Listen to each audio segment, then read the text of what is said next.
Ya. Dan ini kita bisa ambil dari contoh Abu Ubaid, ya, Al-Qasim ibn Salam. Sebelum saya pergi lebih lanjut, karena kitab ini adalah kitab tua, ya, kitab ini adalah kitab yang sudah lama, 1200 tahun yang lalu. Maka bagaimana kitab ini, saya ingin cerita dulu bagaimana kitab ini bisa sampai kepada kita, ya, bisa sampai kepada kita di zaman modern ini. Ya. Nah, karena rupanya kita punya satu sistem ilmu yang tersendiri yang tidak dimiliki, ya, oleh adaban yang lain, ya, sehingga kitab yang lama dan kitab yang tua ini, ya, sampai kepada kita dalam bentuk yang original, ya, yang terpelihara otentisitasnya. Nah, sistem itu disebut sebagai sistem isnad, ya. Jadi sistem isnad ini sebenarnya lahir dari tradisi ilmu hadis, ya, tetapi bukan hanya dalam hadis, ya, bahkan dalam semua bidang ilmu, ya, sebenarnya isnad ini dipegang, ya, oleh para ulama kita. Ya, salah satu contohnya adalah Kitabul Amwal ini. Kitabul Amwal yang usianya sudah lebih dari 1200 tahun yang lalu sampai kepada kita, karena dipelihara isnadnya, ya, dipelihara isnadnya. Ya. Nah, siapa sebenarnya yang menyampaikan Kitabul Amwal ini sehingga tersebar ke seluruh dunia? Ya. Beliau adalah, ya, Syekhah atau Fakhrun Nisa Syuhdah binti Abi Nasr Ahmad Al-Faraj ibn Umar Al-Abri Ad-Dinawari. Nah, ini adalah seorang tokoh wanita, ya, dari kalangan ulama kaum muslimin yang menjadi common link, ya, yang menjadi penyebar, ya, Kitabul Amwal sehingga sampai kepada kita, ya. Jadi sebelum saya masuk, ya, membincangkan tentang konten, ya, dan juga isi dari Kitab Amwal ini, saya ingin cerita juga tentang isnadnya. Jadi di awal Kitabul Amwal ini itu dinyatakan, ya, kalau kita buka Kitabul Amwal yang dalam bahasa Arab itu, ya, di pembukaannya itu ada statement yang seperti ini, ya, Bismillahirrahmanirrahim, wassallallahu ala Muhammadin wa alihi wasallam. Kemudian ditulis di situ Quri'a ala asy-syaikhah as-salihah al-katibah, ya, Fakhrin Nisa. Ya. Jadi orang yang menerima Kitabul Amwal ini, dia mendapatkan Kitabul Amwal ini dari siapa? Dari seorang tokoh hadis, seorang tokoh ulama yang bergelar Fakhrun Nisa, ya, ataupun asy-syaikhah as-salihah, ya, salihah al-katibah, ya, penulis Fakhrun Nisa, ya, kebanggaan, ya kan, para wanita muslimah. Siapa nama beliau? Nama beliau adalah Syuhdah binti Abi Nasr, ya, Ahmad Al-Faraj, ya, Ibn Umar Al-Ibri Ad-Dinawari di manziliha di Baghdad. Jadi kitab beliau ini, ya, kitab Abu Ubaid ini ada di tangan, ya, Syuhdah, ya, binti Abi Nasr. Kemudian ramai para ulama kita yang mengambil ataupun, ya, menerima, ya, Kitabul Amwal ini dari beliau, dan kemudian kitab ini dibacakan kembali kepada beliau. Jadi beliau mendengarkan, ya, dan kemudian beliau mengesahkan. Makanya di sini ada istilah Quri'a ala syekh, ala syekhah. Ya, kalau kita belajar ilmu hadis, ya, ada satu topik bahasan dalam ilmu hadis yang bernama turuk tahammulil hadis wa adaihi. Jalan-jalan sebuah hadis itu diterima dan disebarkan. Nah, salah satu jalan yang paling tinggi itu adalah jalan yang disebut qiraatun ala syekh. Ya, jadi murid membacakan hadis yang diterima dari gurunya, kemudian guru mendengarkan dan guru akhirnya mengesahkan bacaan itu. Ya, dan murid tadi diberikan izin untuk menyampaikan lagi, diberikan ijazah ya untuk menyampaikan lagi kepada muridnya. Nah, jadi ini makna quri'a ala Syekh As-Salihah Al-Katibah Fakhrin Nisa Syuhdah binti Abi Nasr Ahmad Al-Faraj Ibn Umar Al-Ibri Ad-Dinawari di manziliha di Baghdad. Ya, jadi ya kita bisa bayangkan di rumah beliau itu ya ramai para ulama datang ya dan belajar ya kepada Syekhah ini ya secara talaqi membacakan Kitabul Amwal kemudian disahkan oleh mereka. Kapan itu? Fil hadi asyar min Sya'ban arba'a wa sittin wa khamsami'ah. Itu terjadi pada tanggal 11 bulan Sya'ban tahun 564 ya, arba'a wa sittin wa khamsami'ah, tahun 564 Hijriah. Nah, Abu Ubaid meninggal tahun 224. Berarti ada sekitar ya 300 tahun lebih nih jaraknya di antara Abu Ubaid dengan Syekhah ya Syuhdah binti Abi Nasr. Kemudian Syekhah ini mengatakan akhbarakum an-Naqib al-Kamil Abu al-Fawaris Tarra ibn Muhammad Ali Az-Zainabi fi tsani Dzulhijjah min sanah 90 wa 400. Kemudian Syekhah Syuhdah binti Abi Nasr ini menceritakan bahwasanya dia pun mendapat Kitabul Amwal ini dari gurunya. Siapa itu gurunya? Gurunya itu bergelar An-Naqib Al-Kamil Abu Al-Fawaris. Jadi kunyahnya itu Abu Al-Fawaris, namanya adalah Tarrat ibn Muhammad Ali Az-Zainabi. Kapan? Ya kan? Nah, beliau menerima Kitabul Amwal dari gurunya itu adalah fi tsani Dzulhijjah, pada tanggal 2 Dzulhijjah min sanah 90 wa 400, tahun 490. Ya, tahun 490. Nah, kemudian Abu Al-Fawaris ini dapat dari mana Kitabul Amwal itu? Beliau dapat dari gurunya lagi. Siapa itu? Akhbarona Abul Hasan ya Ibn Ali Al-Badi. Nah, ini gurunya. Kemudian Ibn Ali Al-Badi ini pun dapat lagi dari gurunya. Siapa? Akhbarana Abu Ali Hamid Ibn Muhammad Al-Harawi. Ya. Abu Ali Hamid Al-Harawi ini pun dapat dari siapa? Dapat dari Ali Ibn Abdullah Al-Baghawi. Nah, dari Ali Ibn Abdullah Al-Baghawi ini ya, Kitabul Amwal itu didapat dari Abu Ubaid. Haddatsana Abu Ubaid Al-Qasim Ibn Salam Al-Azdi. Nah, jadi begitu sanadnya dari Kitabul Amwal ini adalah seperti itu. Jadi mula-mula Kitabul Amwal ini dikarang oleh Abu Ubaid. Kemudian Kitabul Amwal ini diterima oleh muridnya yang bernama Ali Abdullah Al-Baghawi. Kemudian Ali Abdullah Al-Baghawi menyampaikan Kitabul Amwal ini kepada muridnya. Siapa itu? Abu Ali Hamid Muhammad Al-Harawi. Kemudian Ali Hamid Al-Harawi ini menyampaikan Kitabul Amwal itu kepada muridnya Abu Al-Hasan Ibn Ali Al-Badi. Kemudian Abu Al-Hasan Ali Al-Badi ini memberikan Kitabul Amwal itu kepada muridnya lagi. Siapa dia? Abu Al-Fawaris Tarrat Muhammad Ali Az-Zainabi. Ya, Az-Zainabi ini pun beri lagi kepada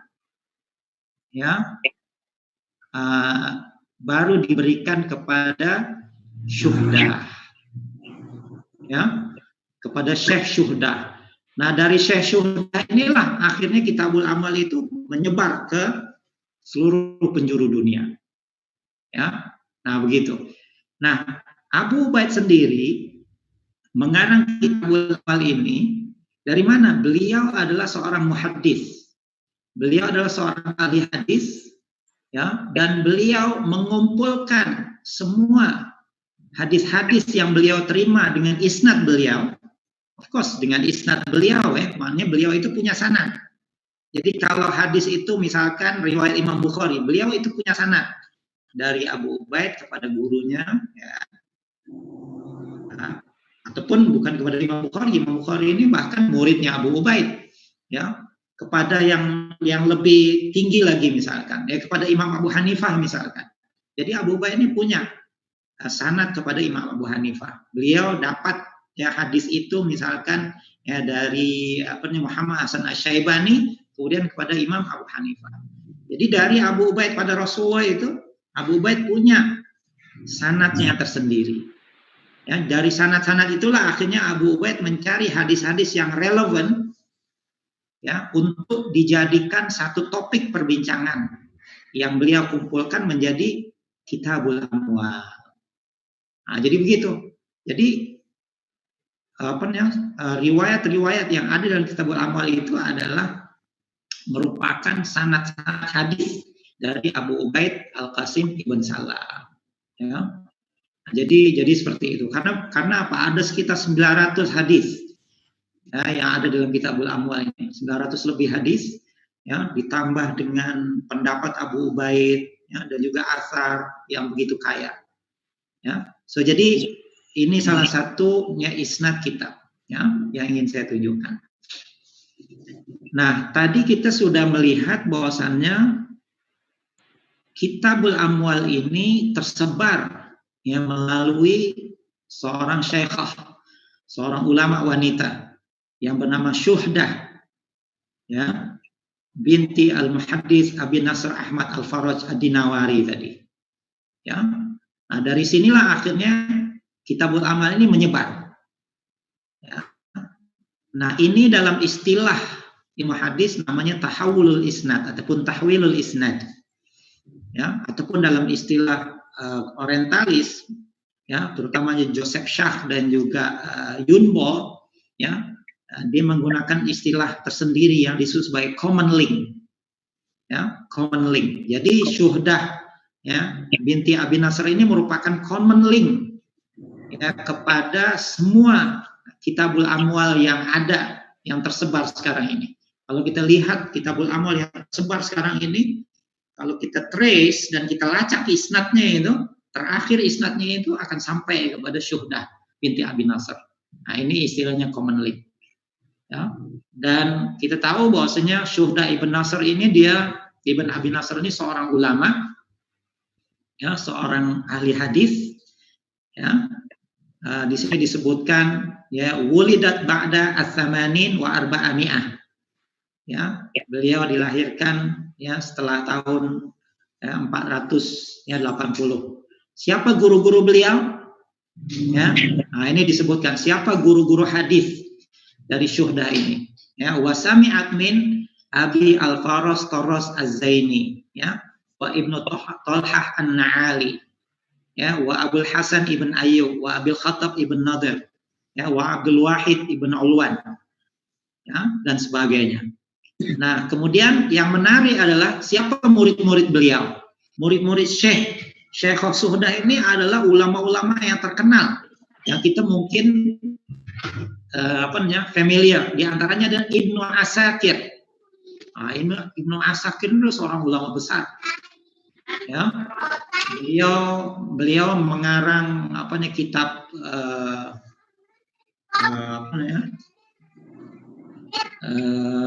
tentang Imam Asy'ari, ya, Ibnu Asakir.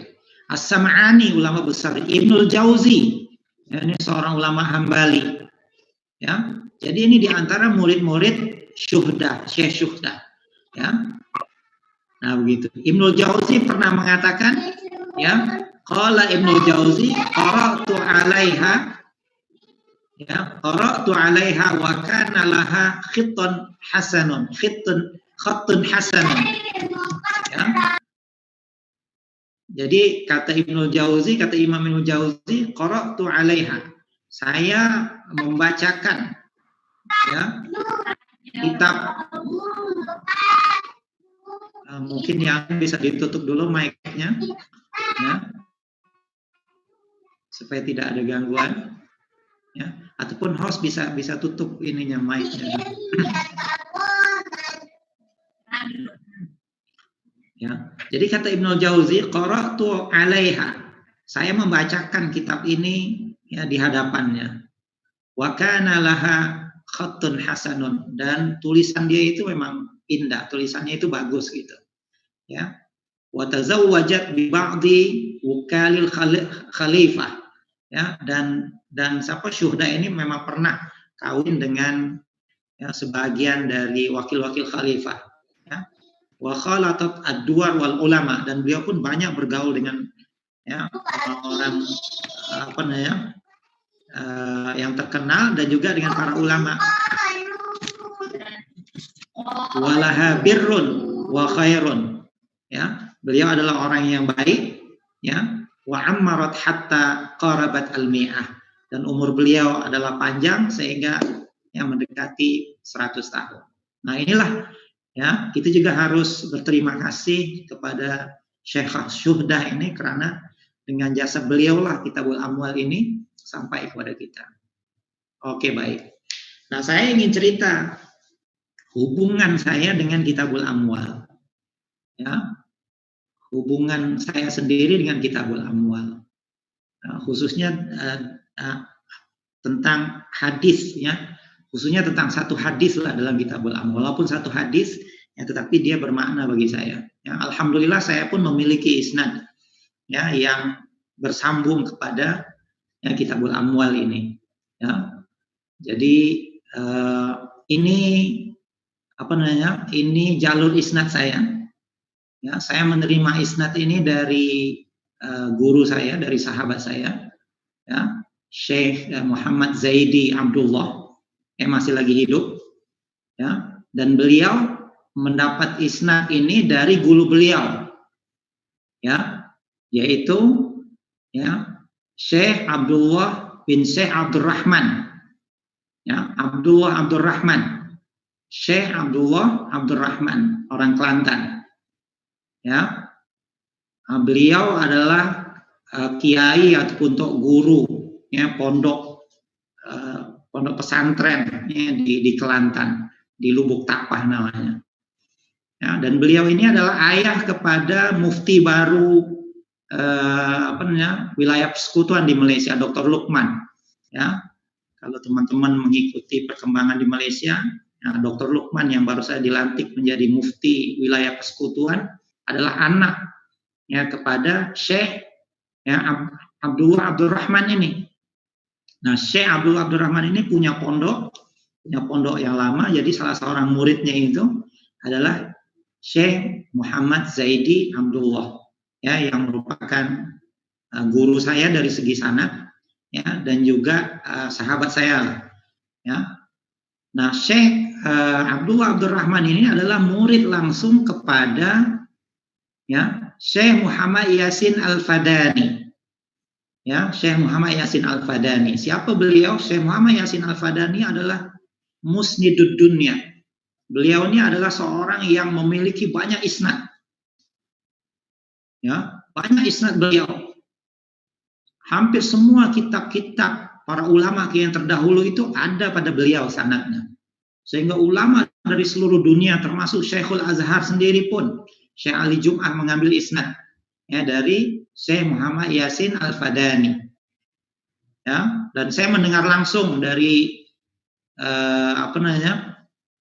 Syekh Nizam Yaqubi, salah seorang ulama di Bahrain yang pakar juga di dalam Islamic finance.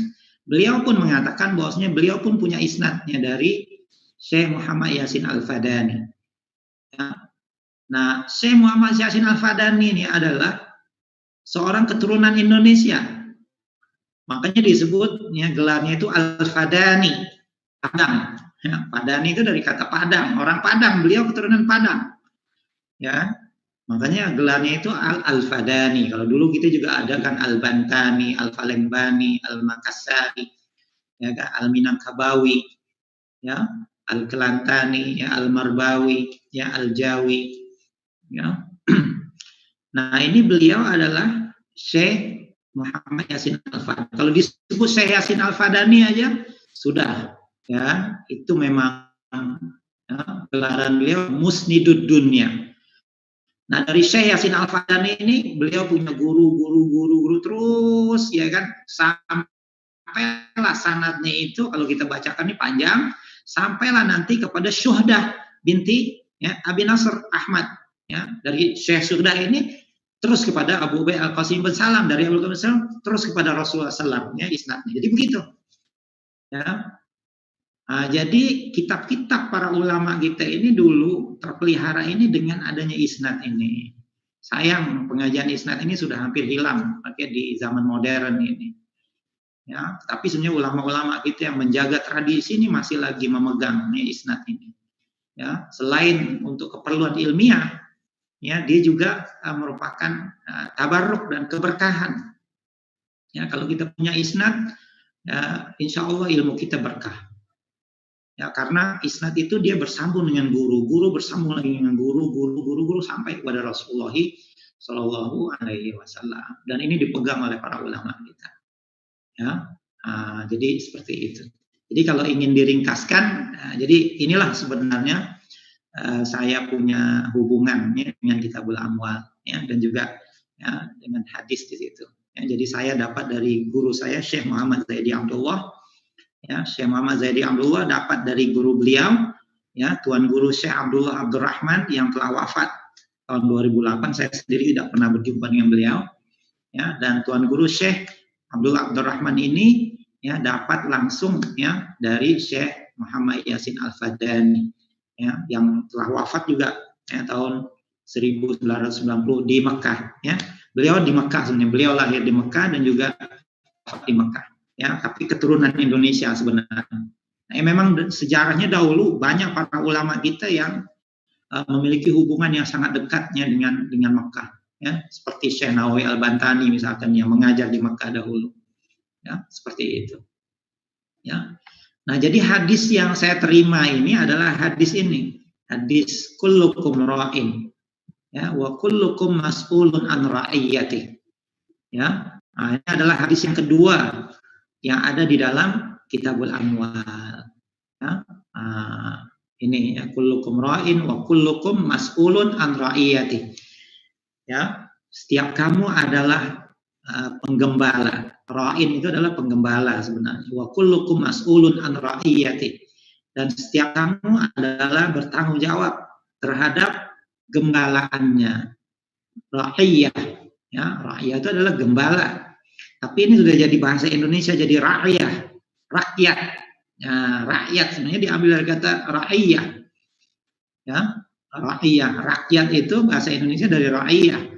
Ya, jadi rakyat itu seperti yang digembalakan. Ya, seperti itu dari segi istilah. Ya, kita tahu hadis ini adalah hadis sahih, ya, riwayat Imam ya, Bukhari, ya, dan juga Imam Muslim. Nah, ini saya tunjukkan ya hadis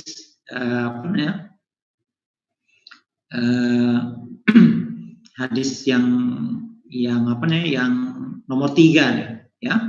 Qala Rasulullah sallallahu alaihi wasallam. Nah, isnadnya itu ada di bawah tuh, sanadnya itu haddatsana Ismail ibn Ja'far Al-Madini, haddatsana Abdullah ibn Dinar, ya, an Ibnu Umar qala Rasulullah sallallahu alaihi wasallam, ya. Kita lihat sanadnya itu. Kalau kita belajar hadis, ya, kita akan mencermati sanadnya. Jadi hadis ini diterima oleh Ibnu Umar. Ibnu Umar kemudian disampaikan kepada ya Abdullah ibn Dinar. Abdullah bin Dinar disampaikan kepada Ismail bin Ja'far Al-Madini. Ya. Nah, jadi kalau kita lihat sanad yang ini juga sama. Ya, Kitabul Amwal kan, lihat di atasnya fi Kitabul Amwal haddatsana Ismail bin Ja'far Al-Madini, haddatsana Abdullah ibn Dinar an Ibnu Umar. Ya kan? Qala Rasulullah sallallahu, ya, jadi nyambung. Ya. Kemudian Kitabul Amwalnya juga bersambung kepada Syekh Syuhdah tadi, ya. Nah, jadi begitu, ya. Jadi alhamdulillah saya secara pribadi sebenarnya ada kaitan langsung ya melalui isnad dengan Kitabul Amwal Abu Ubaid Al-Qasim ibn Salam. Baik. Sekarang kita ingin lihat siapa sebenarnya Abu Ubaid ini, ya. Siapa sebenarnya Abu Ubaid? Ya. Ya, saya sudah menulis biografi beliau dalam disertasi saya, ya.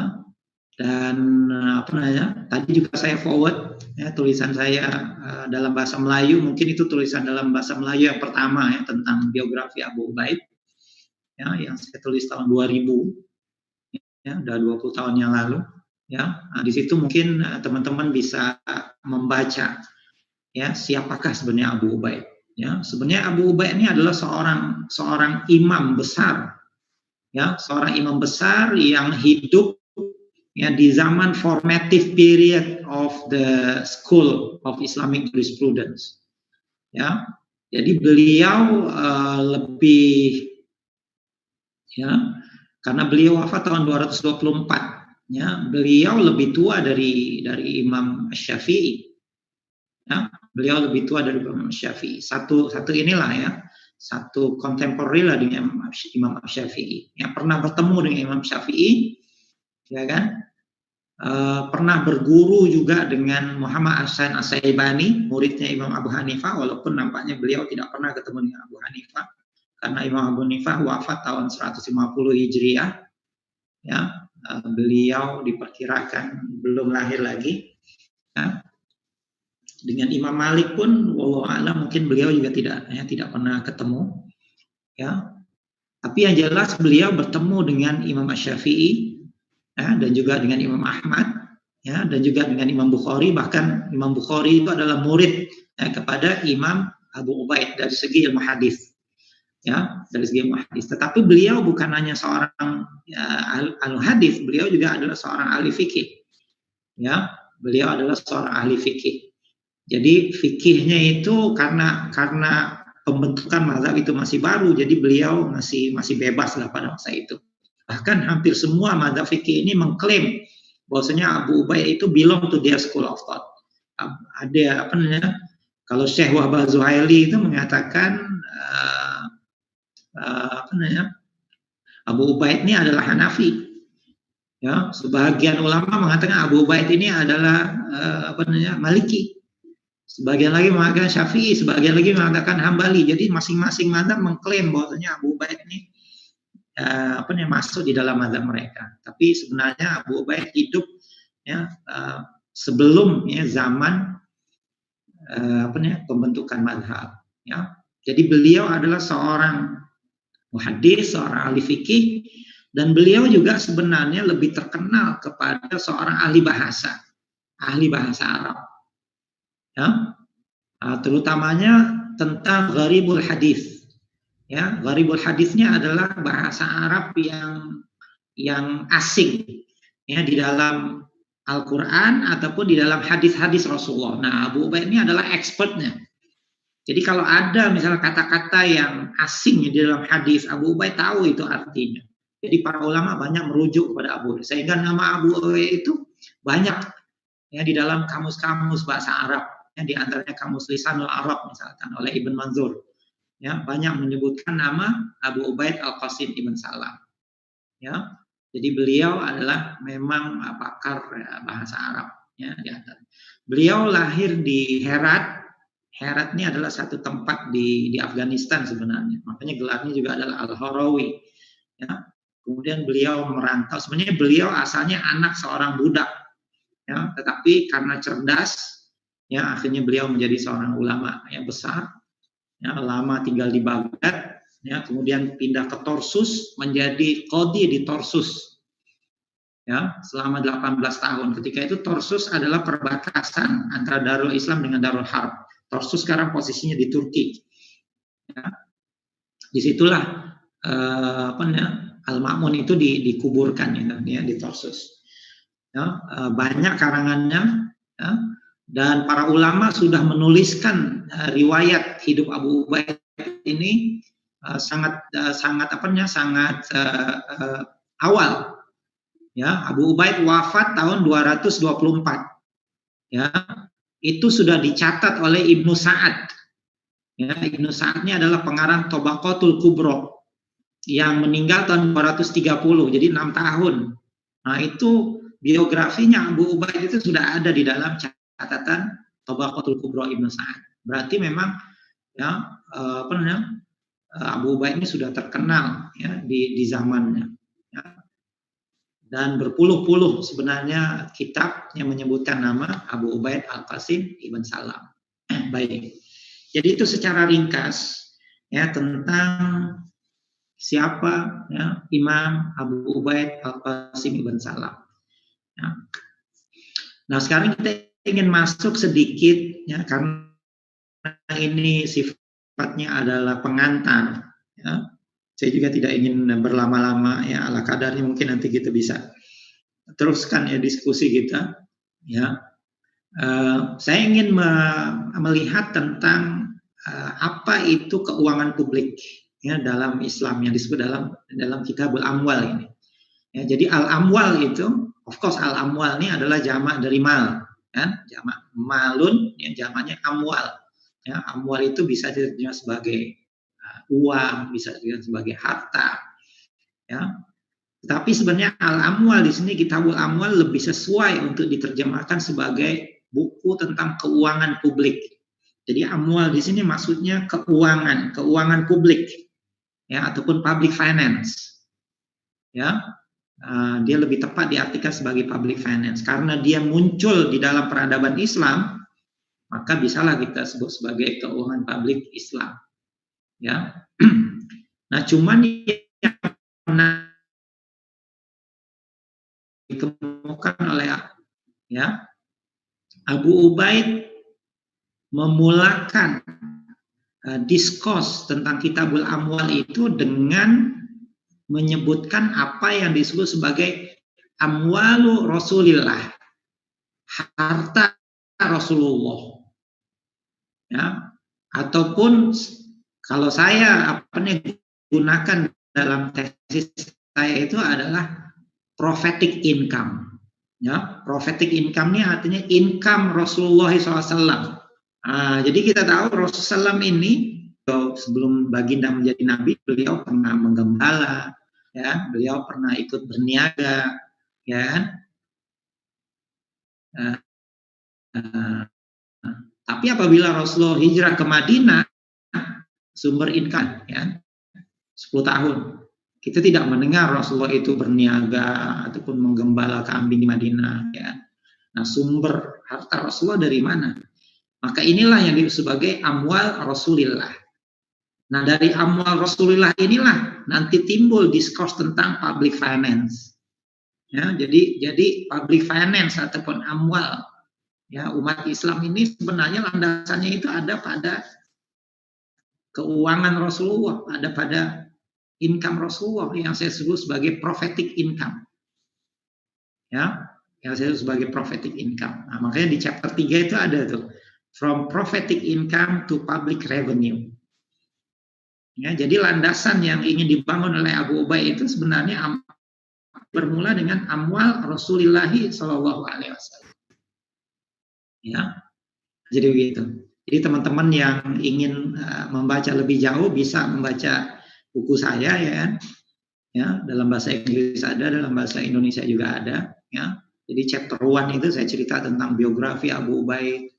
Chapter kedua itu tentang background, ya, timbulnya Kitabul Amwal, economic, social, and political background of Kitabul Amwal. Kenapa Kitabul Amwal itu muncul? Ya, sebelumnya sudah ada kitab-kitab tentang public finance juga ya, seperti Kitabul Kharaj, Imam Abu Yusuf, Kitabul Kharaj, Qudamah Ibn Ja'far. Ya, tapi kenapa Abu Ubaid tidak menamakan kitabnya itu sebagai Kitabul Kharaj lagi? Beliau menamakannya sebagai Kitabul Amwal.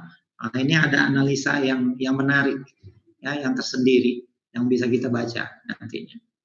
Ya, kemudian chapter 2 itu baru saya masuk kepada terma-terma ya, tentang tentang public finance ini, the notion of public finance and the discussion of the related Quranic terms. Ya, di sana ada istilah anfal, ada istilah khumus, ada istilah jizyah. Nah, ini sebenarnya nanti berkait dengan konsepsi keuangan publik. Ya, nah, ini terkait. So, kemudian di situ saya bahas tentang Abu Ubaid conception of public finance. Kemudian saya bincang satu-satu tuh apa itu anfal, apa itu khumus, ya, apa itu jizyah. Nah, dalam chapter 3 saya membahas secara khusus tentang apa yang disebut sebagai prophetic income. ataupun amwal Rasulullah Shallallahu Alaihi Wasallam. Nah, ini landasannya adalah dari Kitabul Amwal sendiri. Ya, jadi di sana ada sebuah konsep yang namanya amwalu Rasulillah, ya, harta milik Rasulullah ataupun income Rasulullah. Nah, makanya akhirnya Abu Ubaid ya memberi satu bab. Ya, di awal Kitabul Amwal itu ada satu bab. Nah, bab ini bagi saya sangat penting karena ini memberikan satu landasan ya tentang apa sebenarnya tujuan daripada Kitabul Amwal dan juga konsepnya tentang public finance itu. Ya. Nah, bab itu Abu Ubaid namakan sebagai sunuful amwal allati yaliha al-a'immatu lirra'iyah. Ya, wa usuluha fil kitabi was sunnah. Ya. Sunuful amwal artinya a group of property, ya, ataupun kelompok harta, ya, kelompok harta allati yaliha al-a'immatu lirra'iyah, ya, ataupun jenis-jenis harta, ya, jenis-jenis keuangan allati yaliha al-a'immatu lirra'iyah, ya, yang diamanahkan, yang dikelola, ya, yang dimanage, ya, al-a'immah oleh para imam, oleh para pemimpin negara, lirra'iyah, untuk kemaslahatan rakyat. Nah, itu maksudnya sunuful amwal allati yaliha al-a'immati lirra'iyah. Kalau dalam istilah sekarang public finance. Ya. Nah, jenis-jenis harta apa saja yang di bawah wilayah, ya, jadi yalihannya dari kata wilayah, ya, maknanya yang diamanahkan, yang dikelola, yang dimanage oleh siapa? Oleh al-a'immah, ya, oleh para pemimpin, ya, mungkin dia khalifah, mungkin dia governor, ya, lirra'iyah, untuk rakyat, ya, untuk kemaslahatan rakyat. Nah, ini, ya, jadi saya istilahkan ini adalah public finance. Dalam istilah modern ini adalah public finance, ya, jenis-jenis harta negara gitu istilahnya, ya, jenis-jenis pendapatan negara yang dikelola oleh pemimpin untuk kemaslahatan rakyat. Betul konsep ini adalah konsep public finance kalau kita belajar public finance di zaman modern ini, ya. Kemudian Abu Ubaid mengatakan wa usuluha fil kitabi was sunnah, dan juga dasar-dasarnya yang ada di dalam Quran dan Sunnah. Nah, dasar-dasarnya itu di mana, kata Abu Ubaid? Nah, dasarnya itu ada pada konsep amwal Rasulillah. Ya. Saya artikan amwal Rasulillah sebagai prophetic income. Ya, jadi saya tidak menerjemahkan dia secara literal, tapi saya ambil secara konseptual. Setelah saya membaca banyak, ya kan, akhirnya saya simpulkan makna amal Rasulullah di sini adalah prophetic income. Kenapa prophetic income? Karena income ini nanti, ya, tidak diwariskan. Apabila Rasulullah wafat, seluruh peninggalan Rasulullah itu tidak diwariskan kepada istrinya, tidak diwariskan kepada anak-anaknya, ya. Dia seperti harta dinas. Seperti kita misalkan tinggal di rumah dinas ataupun pakai kendaraan dinas, ya kan? Kalau kita meninggal, mana boleh rumah itu diwariskan kepada anak kita, kepada istri kita, nggak boleh, karena kita sudah tidak berdinas lagi. Ya, jadi bukan harta pribadi kita. Begitu juga harta Rasulullah itu bukan harta pribadi Rasulullah. Ya, tetapi itu adalah harta harta profetik beliau, itu harta risalah beliau. Nah, ini konsepnya. Rasul juga pernah mengatakan nahnu ma'asyiral anbiya la nurath ma tarakna fahuwa shadaqah. Ya, kami para anbiya ini tidak memberikan warisan. Ma tarakna fahuwa shadaqah. Apa yang kami tinggalkan itu adalah shadaqah. Shadaqah artinya milik umat. Ya, begitulah harta Rasulullah SAW ini, ya, akhirnya tidak diberikan kepada anaknya, tidak diberikan kepada Siti Aisyah, tidak diberikan kepada istri-istri Rasul yang lain, tidak diberikan kepada Siti Fatimah, walaupun pada waktu itu ada misunderstanding kan antara Siti Fatimah misalkan dengan Khalifah Abu Bakar, karena Siti Fatimah ingin mendapatkan harta warisan dari Rasulullah, ya. Tapi akhirnya Abu Bakar mengatakan tidak. Saya dengar Rasulullah mengatakan bahwasanya harta ini tidak diwariskan. Ya, sempat terjadi dispute sedikit lah, ya. Tapi setelah itu Fatimah memahami hal itu. Ya, jadi bukan seperti mana dakwaan orang Syiah, bahwasanya Abu Bakar menghalangi anaknya Rasulullah itu menerima warisan. Tidak, itu memang seperti itu. Memang itu harta dinas, ya. Dan bukan saja Siti Fatimah yang tidak dapat, bahkan anaknya Abu Bakar sendiri pun, ya, Siti Aisyah pun tidak dapat juga, ya. Nah, akhirnya harta ini dikelola oleh khalifah, ya. Nah, ini yang disebut sebagai harta Rasulullah itu, ya, yang menjadi sumber public finance nantinya. So di sini Abu Abbad menyediakan satu bab khusus, sunuful amwalil lati yaliha al-imatu lirra'iyah, ya, wa usuluha fil kitab was sunnah. Qala Abu Ubaid berkata, awwalu ma nabda'u bihi min dzikril amwal ma kana minha li Rasulillah SAW khalisan dunan nas. Nah, jadi kata Abu Ubaid, ya, perkara awal yang kita ingin memulai diskusi kita tentang amwal ini. Nah, kata Abu Ubaid, ya, kitab amwal ini kita akan mulai diskusi kita, diskurs kita dengan makana minha, apa yang amwal itu dimiliki Rasulullah SAW khalisan, yang dimiliki Rasulullah secara khalis, ya, maknanya hanya beliau saja yang memilikinya, orang lain tidak boleh memilikinya, dunan nas. Ya, wadzalika salasatu amwal. Nah, ini kata Abu Ubaid ada 3 grup nih, ada 3 kelompok ataupun ada 3 jenis, ya, harta, ya kan, yang, ya, Rasulullah memilikinya secara eksklusif, dan ini tidak di-share nantinya oleh orang lain. Of course ketika Rasulullah hidup, keluarganya bolehlah share, ya, seperti juga rumah dinas, maka keluarga boleh tinggal di situ, ya. Jadi ada 3 kata Abu Ubaid. Awwaluha, yang pertama itu adalah ma'afa Allahu ala rasulihi minal musyrikin ma lam yujif al muslimuna alaihi bi khailin wala rikabin wa hiya fadakun wa amwali bani Nadir fa innahum salahu rasulallahi ala amwalihim wa ardihim bila qitalin maka minhum wala safarin, ya, tujashimuhu al muslimun ilaihim.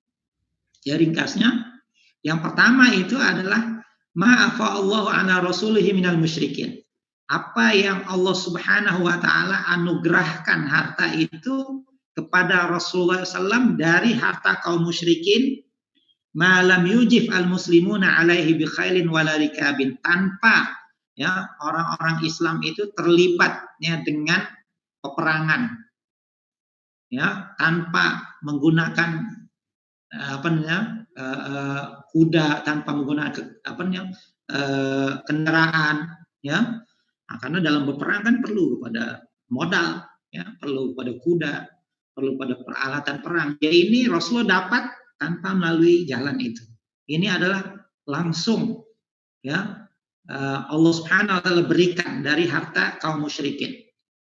Ya. Yang pertama adalah harta fadak, tanah fadak. Fadak ini adalah area atau perkampungan orang-orang Yahudi, ya, di sekitar Madinah. Jadi apabila Rasulullah SAW hijrah ke Madinah, ya, Rasulullah mendirikan masyarakatnya di Madinah. Rasulullah mengadakan perjanjian damai dengan orang Yahudi, dengan Yahudi Fadak. Maka di antara perjanjian itu adalah, ya, setengah daripada harta Fadak itu, ya, diberikan kepada Rasulullah SAW. Ya. Jadi dari sini nanti hadis-hadis tentang fadak ini banyak, ya, di dalam Kitabul Amwal ini cerita apa itu fadak, ya, bagaimana, ya, ini ada ceritanya, ada riwayatnya. Nah, jadi Rasulullah SAW ini dia mengambil hartanya dari fadak. Fadak ini kebun kurma, ya. Bahkan dari riwayat itu mengatakan Rasulullah itu menyediakan stok setahun ya untuk keperluan belanja keluarganya setahun itu Rasulullah sudah menyediakan stok, di antaranya dari fadak itu. Ya, nah ini fadak. Jadi fadak ini adalah milik Rasulullah SAW khas. Ya. Kemudian wa amwalu Bani Nadir. Bani Nadir ini pun adalah kelompok orang Yahudi yang mengadakan perjanjian. Ya, khususnya apabila Bani Nadir ini berkhianat nantinya ya. Nah, ini dalam surah Al-Hasyr itu ada cerita tentang Bani Nadir nih. Sebab itu surah Al-Hasyr itu kadang-kadang disebut juga oleh para ulama kita sebagai surah Bani Nadir. Karena di awal ceritanya itu banyak kisah tentang Bani Nadir. Ya. Nah, Bani Nadir ini asalnya adalah mengadakan perjanjian damai dengan Rasulullah. Kemudian mereka berkhianat, berkomplot dengan orang musyrik, ya, musyrik Mekah untuk membunuh Rasulullah. Jadi apabila terbongkar rahasia mereka, ya, mereka malu sendiri dan seharusnya mereka dihukum mati kalau menurut undang-undang pada waktu itu yang berkhianat itu mati. Tetapi Rasulullah tetap merasa kasihan pada mereka. Rasulullah kata, oke, karena kamu berkhianat, oke, sekarang kamu pergi saja, keluar, ya kan? Saya tidak akan menghukum kamu, ya kan? Kamu keluar dari kampung kamu, ya kan? Kamu boleh bawa semua yang kamu ingin bawa. Jadi semua dibawa lah. Nah, yang bisa mereka bawa unta, apa semua yang mereka bisa barang-barang itu. Tapi mereka tidak. Tapi kebun-kebun mereka nggak bisa mereka bawa. Ya, akhirnya kebun itulah yang menjadi milik Rasulullah Shallallahu Alaihi Wasallam. Nah, ini salah satu jenis ya harta. Nah, dari sini Rasulullah yang mendapat income itu, ya, di antaranya. Ini yang pertama kata Abu Ubaid. Ya. Kemudian wal malu tsani, kemudian kelompok harta yang kedua yang menjadi sumber income Rasulullah itu namanya sofi, as-sofi. Alladzi kana Rasulullah SAW yastafihi min kulli ghanimatin, ya, yagnamuha al-muslimun qabla an yuqassimal mal. Nah, sofi ini adalah memang tradisi orang Arab, ya, tradisi dalam peperangan orang Arab. Jadi komandan perang ini dalam tradisi orang Arab, apabila mereka menang perang dan ghanimah itu diterima, sebelum ghanimah itu dibagikan, maka panglima perang tadi dia boleh memilih dulu apa yang dia ingin dapatkan. Mungkin kuda, ya, mungkin pedang, mungkin perisai, ya, mungkin hamba abdi, ya, dan sebagainya. Ini namanya sofi. Nah, Rasulullah juga punya hak sofi itu. Ya, jadi apabila Rasulullah berperang, ya, kemudian menang, ya, kemudian dapat harta rampasan, maka sebelum harta rampasan ini dibagikan, maka Rasulullah mendapat sofinya. Maka di situ dikatakan as-sofiyul ladzi kana Rasulullah yastafihi min kulli ghanimah. Ya, jadi Rasulullah berhaknya untuk memilih, ya, sebelumnya ghanimah ini dibagikan. Ya, karena harta ghanimah nanti harus dibagikan. Ya. Kemudian watalif, dan yang ketiga adalah khumusul khumus, ya, khumusul khums, ya, ba'da tuqassimul ghanimah, ya, wa takhammasa, ya. Khumusul khumus ini adalah 1/5 dari khumus. Khumusnya adalah bahagian yang sudah ditentukan. Jadi harta rampasan ini pada awalnya, ya, itu kalau kita baca surah Anfal, yas'alunaka 'anil anfal, qulil anfalu lillahi war rasul. Ya. Mereka bertanya kepada kamu tentang harta rampasan perang. Maka Allah kata, qulil anfalu, ya, lillahi war rasul. Anfal itu semuanya milik Allah dan Rasul. Ya. Nah, jadi para sahabat pun terima itu perintah Allah. Semua anfal itu milik Allah dan Rasul. Tetapi kemudian akhirnya turun ayat yang ke-41 dalam surah Anfal itu juga, ya kan, innama ghanimtum, ya, falillahi wali rasulihi walidil qurba wal yatama wal masakin. Nah, di situ ada istilah khumus, ya, walillahi khumusahu, ya kan, ada di situ walillahi khumusahu wali rasulihi. Ya, maka 1/5 daripada harta rampasan perang ini adalah untuk golongan ini. Dan diantaranya adalah untuk Rasulullah SAW. Maka ini disebut sebagai khumusul khumus. Ya, nah inilah 3 grup, 3 kelompok harta Rasulullah. Jadi Rasulullah sebenarnya income Rasulullah ini bersumber dari Fadak, ya, dari Bani Nadir, ya, dari Sofi, dan juga dari Khumus. Semuanya ini ada landasannya dari Al-Quran dan Sunnah. Wa fi kulli dzalika atharun qa'imatun ma'rufah. Kata Abu, semua ini ada asarnya, ada hadisnya, ada landasannya. Kemudian Abu Bakar ceritalah apa itu Fadak, apa itu Bani Nadir, apa itu Sofi, apa itu Khumusul Khumus, bla bla bla bla bla bla. Ya. Kalau kita baca kitab Amal begitu ceritanya. Oke. Nah, selepas Rasulullah wafat, ya, nah ini, ya. Jadi tadi ya, dalam perbahasan saya juga bahas nih dalam chapter 3 dari tesis saya, ya ini juga saya bahas. Ya. Chapter 3 ini from the profit income to public revenue. Ya, so saya bahas tentang the notion of public, ya, the notion of prophetic income. Apa yang disebut sebagai prophetic income itu? Itu tadi itu konsepnya sudah saya jelaskan. Udah saya cerita tentang apa itu fai, apa itu sofi, ya. Kemudian ada juga istilah sawafi. Ya, nanti dalam sejarah Islam ada istilah sawafi juga. Apa bedanya sofi dengan sawafi? Kemudian saya bicara tentang khumusul khumus, ya. Dan kemudian dari situ, ya. Nah, bab ke-6 di sini baru saya lihat relasinya di antara prophetic income ini dengan public income apabila Rasulullah SAW wafat. Ya, nah, di sini saya ceritakan the inception of public revenue in the time of the prophet. Ya, maka di sini konsep prophetic income itu menjadi sentral dan menjadi penting. Ya, oke. Nah, Abu Ubay juga cerita tentang tentang public revenue nanti dalam Islam. Ini yang saya sebut sebagai tripartite public revenue. Tadi pun income Rasulullah pun tripartite juga tadi, fai, ya kan, sofi dengan khumusul khumus. Ya. Kemudian public revenue ini pun ada 3 bahagian juga. Ya, ada 3 bahagian juga.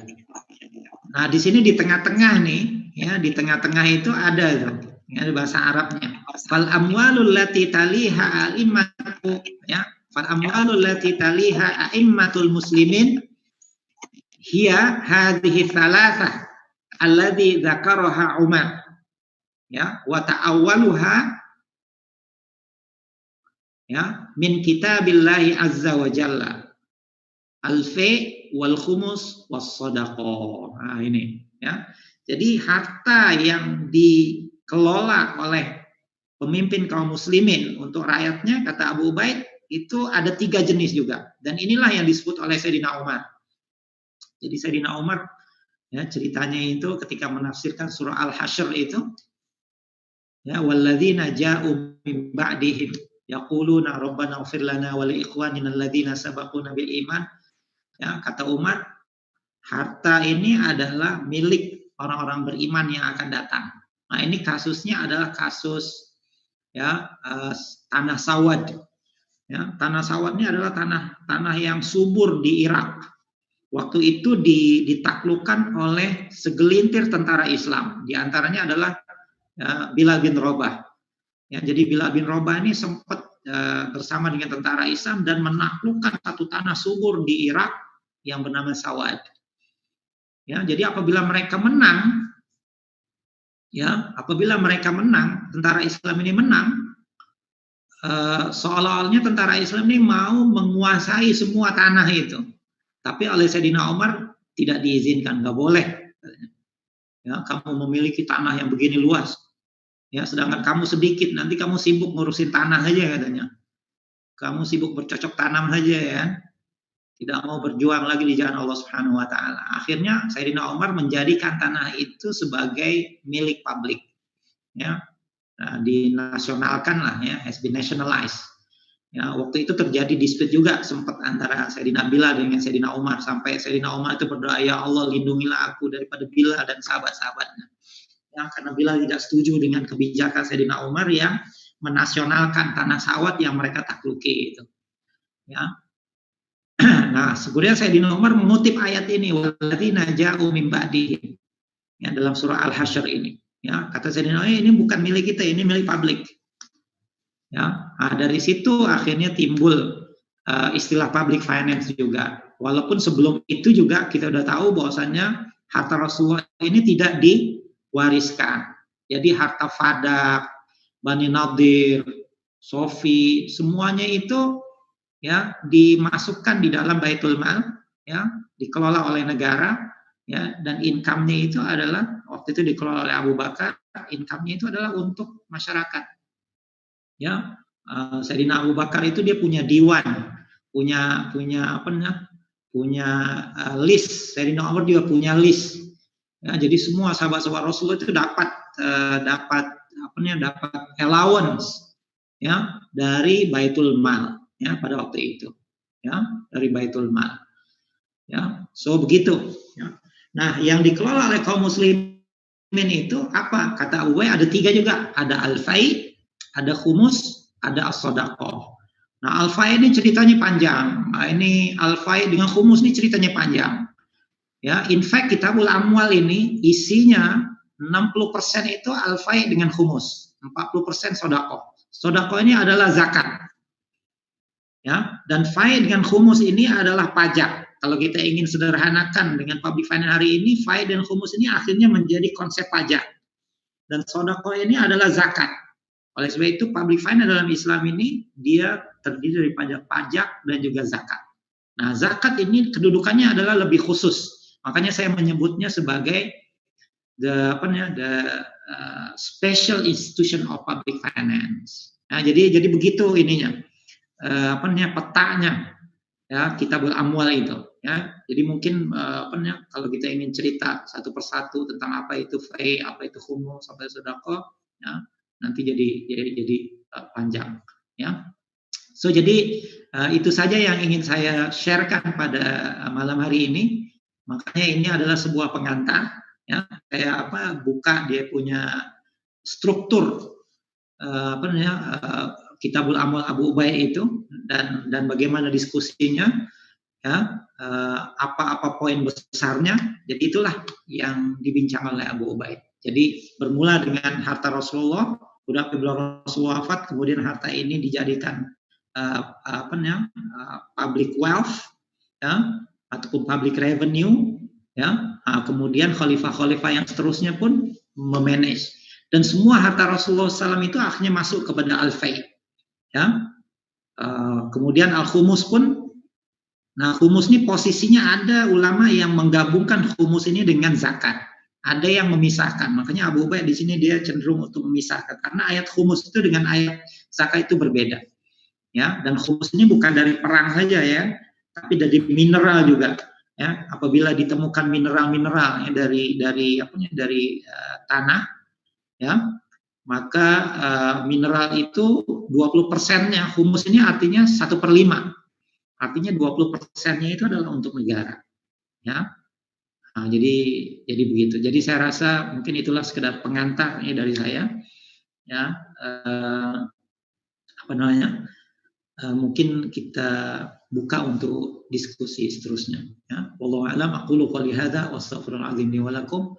Wassalamualaikum warahmatullahi wabarakatuh. Wabarakatuh. Ya, terima kasih Prof. Ugi ya atas pemaparannya yang sangat menarik ya dan sangat menggugah dan membuat kita ingin mengkaji lebih dalam isi dari kitab Al-Amwal Abu Ubaid Al-Qasim ini. Semoga ada lanjutan-lanjutannya sebagaimana yang diharapkan oleh para peserta yang ada di ruangan Zoom ini. Ya, di sini kalau saya lihat di chat ada beberapa pertanyaan. Sebelum nanti saya akan buka ya.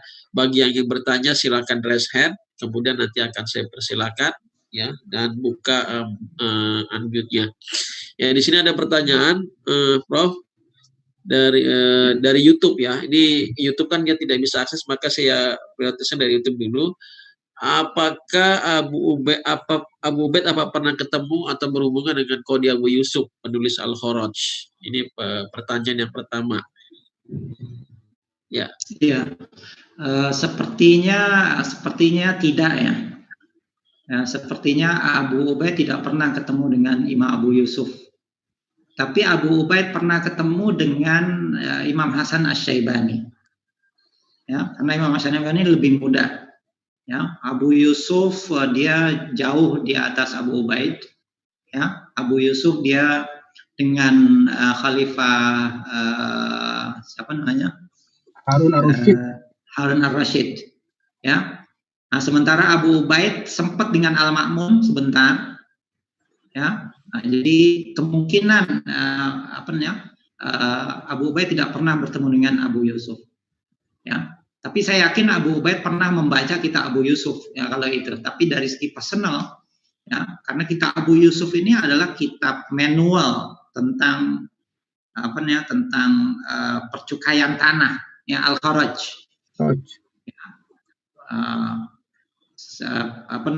Dan Abu Ubaid juga sentuh tentang kharaj ya, tentang istilah kharaj dan sebagainya ya.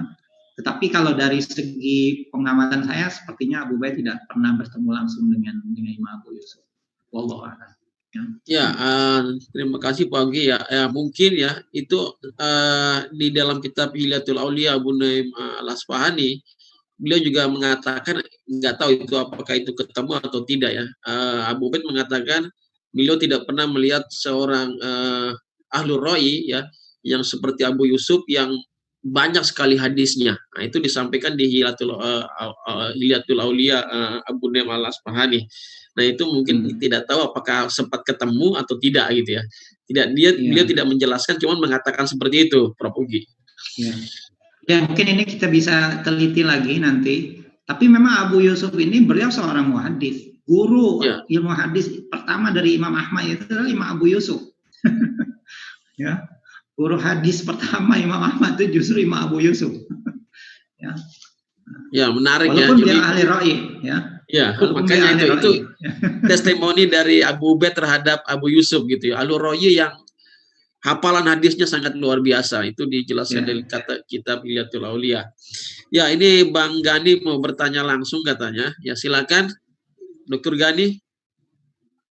Ya, Assalamualaikum warahmatullahi wabarakatuh. Terima kasih. Waalaikumsalam warahmatullahi wabarakatuh. Ustaz Nurizal atas waktunya. Yang pertama adalah saya ingin bertanya, Ustaz. Sebenarnya kan ini pada hakikatnya adalah konsep Darul Harbi dengan Darul Kufar ya. Karena nanti kita tarik ada kharaj, ada faid, ada khumus dan lain-lain. Nah, karena gini, ulama kompeten misal Syekh Abdullah bin Bayyah, guru dari Syekh Hamzah Yusuf mengatakan bahwa sekarang ini kan istilahnya peradaban Islam turun dan fikih tentang Darul Harb dan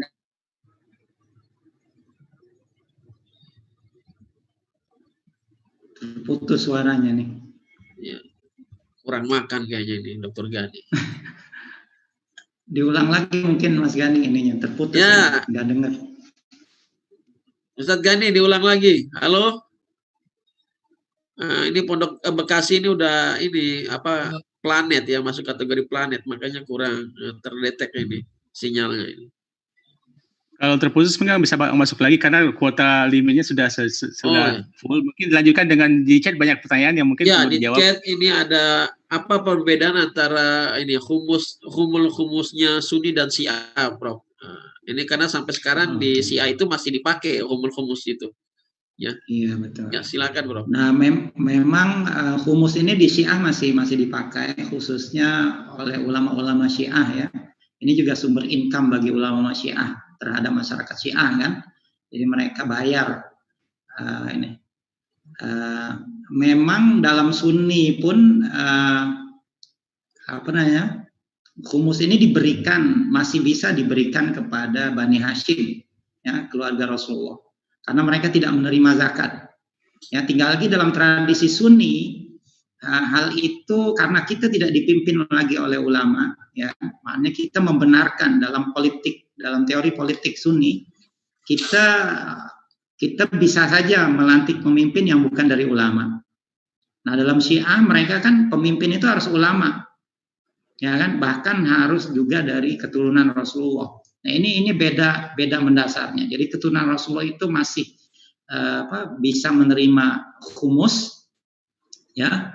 Maka oleh sebab itu dalam tradisi mereka sampai sekarang humus itu masih berjalan. Nah, kita tidak. Humus itu nanti masuknya di dalam fai, ya. Humus itu masuknya di dalam fai, ya. Dan karena kepemimpinan kita bukan berdasarkan kepada keluarga Rasulullah ataupun bukan kepada para ulama, kita bisa saja pemimpin itu bukan dari ulama, asalkan mereka mendengar nasihat ulama, ya. Jadi orang biasa pun boleh memimpin kita, ya. Jadi konsep itu tidak relevan lagi bagi kita. Konsep humus sebagai sebagai sumber income untuk pemimpin itu, ya, itu tidak relevan bagi kita. Ya, ini berbeda dengan tradisi mereka. Ya, begitu ringkasnya. Ya, syukran Ustaz. Lanjutnya ini berhubungan di bab 2-nya kitab Al-Amwal, ya, tentang hukum tanah, ya. Di sini ada pertanyaan dari Pak Firmansyah. Tanah Khaybar apakah termasuk tanah Khaybar, ya? Apakah termasuk status tanah kharas atau tanah usyur? Ya, yang ini kita bisa lihat lebih lanjut, ya kan? Nanti memang ada, walaupun itu secara teknisnya adalah perbedaan fikih, ya. Apakah ini masuk kharaj ataupun usyur? Karena nanti kalau usyur asalnya itu adalah milik kaum muslimin, ya, asalnya begitu pembahasan fikihnya. Kalau kharaj itu asalnya adalah milik kaum bukan Islam, ya. Pada dasarnya perbincangan fikihnya begitu. Tapi tanah sawat yang tadi saya cerita itu pun dijadikan kharaj juga, ya. Nah, jadi di situ itu masalah fikih lah, ya. Walaupun hal ini sebenarnya sudah tidak banyak yang tidak relevan lagi, ya. Istilah kharaj, istilah usyur, ya kan? Banyak yang tidak relevan lagi sebenarnya, ya. Jadi ini kita bisa jadikan bahan kajian historis lah, ya, untuk kita mendapatkan bimbingan untuk masa depan. Karena sekarang kita sudah tidak ada lagi Darul Harb, Darul Islam, ya kan? Kita sudah campur semua, ya kan? Bahkan jizyah itu kita tidak boleh berlakukan lagi sekarang, ya kan? Semua itu sudah seperti perbudakan juga. Ayatnya banyak tentang perbudakan, ya, tetapi hukumnya tidak berlaku, ya kan? Begitu jizyah, ayatnya masih kita baca, ya kan? Masih ibadah kita membacanya. Tapi hukumnya mungkin mansuh, kan, karena keadaan sudah berubah. Jadi ada hal-hal yang seperti ini yang di dalam Islam kalau kita belajar fikih, belajar usul fikih, ya kan. Nah, jadi seperti itu. Jadi kita mempelajari ini, kita lihat dari segi historisnya dan juga nilai, bukan kita ingin terapkan secara literal, ya, begitu, ya. Nah, itu maksud kita. Ya, ini ada pertanyaan langsung dari UK, ya, Ustadz Eko Nur Cahyo, dosen dari Universitas Darussalam Gontor. Beliau bertanya, Ustadz, apakah harta Rasulullah atau property income ini dikembangkan, ya, dalam bentuk wakaf oleh Rasulullah SAW? Saya rasa bukan wakaf, ya. Karena kalau wakaf itu asalnya kan milik pribadi yang dijadikan publik. Ya, itu konsep wakaf kan begitu. Asalnya kan milik pribadi, kemudian dijadikan publik. Dan tidak ada yang memiliki. Kalau wakaf sudah nggak ada yang memiliki. Ya, jadi begitu. Tapi kalau prophetic income ini asalnya adalah milik Rasulullah, kemudian dikelola. Ya, tapi tidak dikelola oleh negara. Tidak juga dikatakan sebagai wakaf. Karena wakaf itu adalah milik pribadi. Sementara milik Rasulullah itu dari awal bukan milik pribadi, dia milik dinas. Ya, dia milik dinas. Jadi pijakannya agak berbeda. Kalau wakaf itu milik pribadi, kemudian dijadikan publik. Kalau Rasulullah awalnya tidak ada yang milik pribadi, itu milik dinas. Ya kan? Kalau milik dinas ya dikembalikan lagi kepada asalnya, ya kan? Ya, karena dia dinas, ya, apabila tidak berdinas lagi, ya, maka dikembalikan lagi kepada asalnya. Ya, tapi kalau wakaf asalnya pribadi, kemudian dia menjadi publik, mungkin berbeda konsepnya, ya. Berbeda konsepnya. Wallahu a'lam. Oke. Ya, Ustadz Gani silakan masuk. Tadi katanya minta ini belum selesai. Silakan. Kalau memang belum selesai. Kalau kita lihat secara aspek fikih ya, itu sebenarnya kan kategori dalam Darul Harb dan Darul Kufar. Nah, sedangkan misal ulama kontemporer seperti Syekh Abdullah bin Bayyah itu sudah mencampurkan bahwa sekarang ini Darul Harb dan Darul Kufar itu tidak eksis lagi. Nah, ketika konsep ini kita tarik ke dunia modern, apakah ini masih relevan? Karena kan kalau Syekh Ali Jum'ah bilang, kalaupun kita interaksi dengan Turos, berarti kan kita harus modifikasi mana yang masoleh, mana yang enggak. Itu satu.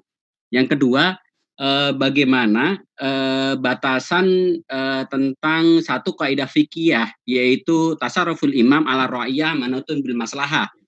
Karena gimana kadang ini untuk justifikasi bahwa suatu pajak atau suatu hal-hal yang bersengkatan dengan income tax ini dilegalisasi oleh pemerintah. Dan ini berkali-kali dalam kampanye selalu didengungkan gitu. Terima kasih Ustadz, itu aja. Assalamualaikum. Iya, yang pertama sebenarnya tadi sudah jawab. Mungkin Mas Gani lagi off tadi hilang tadi ya. Sudah dijawab sebenarnya. Ya, memang banyak yang tidak relevan lagi, ya kan, konsep usyur, konsep kharaj, ya kan, konsep darul harb, ya, darul Islam itu sudah tidak ada lagi sekarang, ya. Kita sudah bentuk kenegaraan kita sudah baru, ya. Jadi ada hal-hal yang kita tidak bisa implementasikan lagi memang. Jizyah misalkan nggak bisa kita implementasikan lagi, nggak bisa kita buat diskriminasi lagi, ya kan.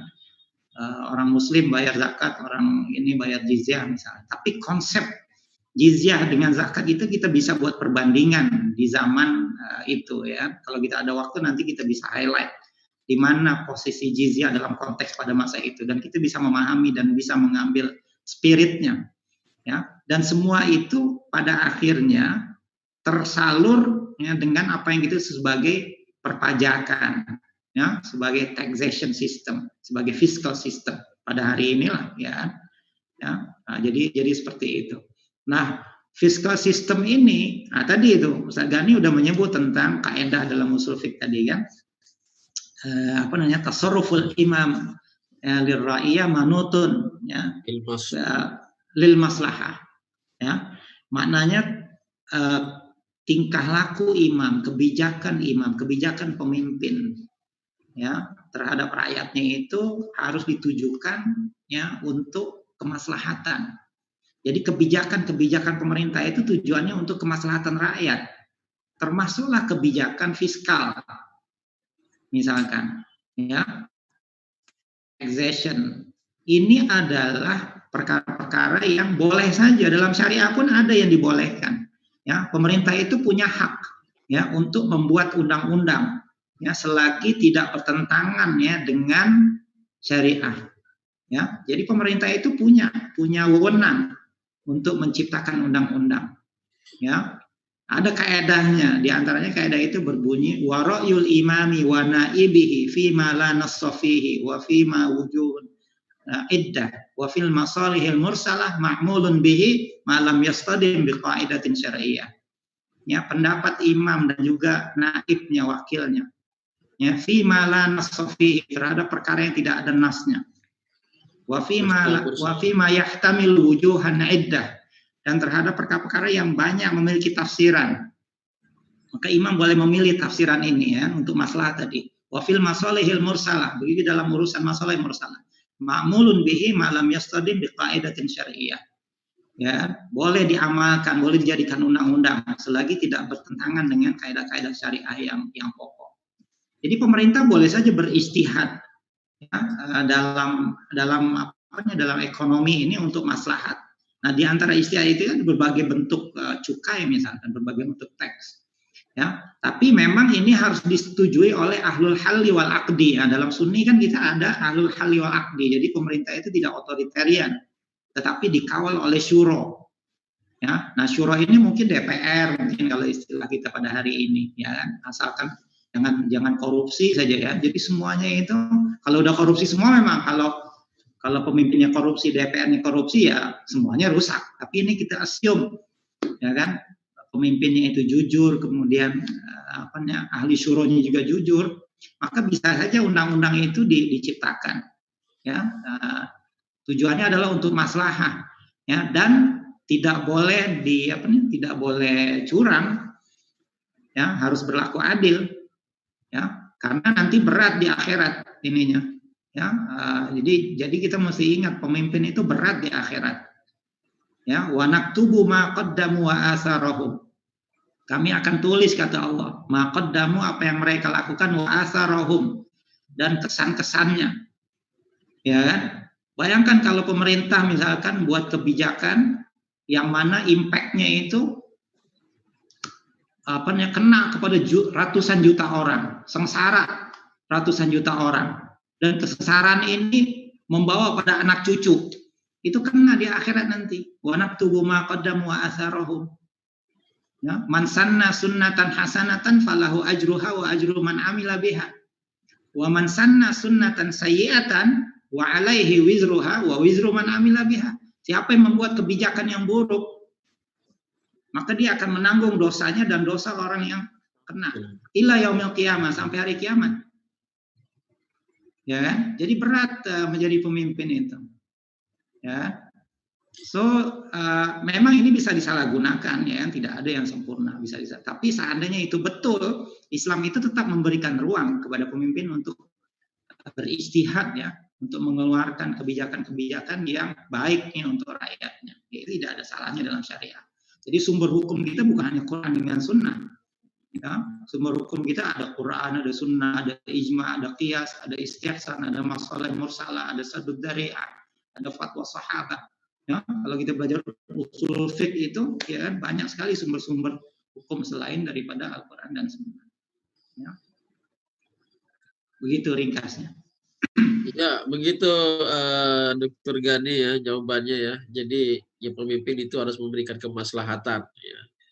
Nah, ini ada pertanyaan dari Binti Nur Asia, ya. Assalamualaikum Prof, jika ditarik dalam kekinian, bagian yang mana, ya, dari instrumen-instrumen keuangan publik ini yang masih relevan? Zakat sebagai instrumen public finance sangat relevan. Kalau zakat itu kita bandingkan dengan sistem public finance hari ini disebut sebagai transfer payment ataupun government transfer. Ya, ini adalah bentuk daripada government transfer. Ya, sebagaimana kekayaan orang kaya itu ditransfer ke ini. Kemudian zakat sebagai tax base itu adalah wealth, ya. Itu adalah cukai berdasarkan kekayaan. Sekarang kan sistem cukai kita ada yang berdasarkan income, berdasarkan consumption, ya. Ada consumption tax dengan income tax. Tapi ada wealth tax. Zakat itu wealth tax, sejenis wealth tax, ya, tax kekayaan. Ya. Dan ini mungkin diperlukan, ya, di masa depan. Nah, apabila misalkan jurang yang kaya dengan yang miskin itu terlalu lebar, seperti di Indonesia sekarang, 4 orang kaya lebih kaya dari 4 orang di Indonesia itu lebih kaya dari 100 juta orang. Ya, ini keterlaluan. Ya. Jadi masalahnya itu orang kaya itu harus bayar cukai lebih. Ya. Nah, itu satu. Kemudian cukai tanah mungkin masih relevan. Makanya ada pemikir ekonomi Amerika namanya Henry George. Henry George ini punya satu konsep tentang cukai saja.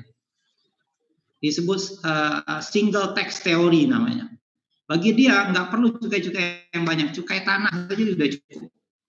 Karena orang kaya itu biasanya banyak punya tanah itu, dan tanahnya semua kebanyakannya nggak dipergunakan.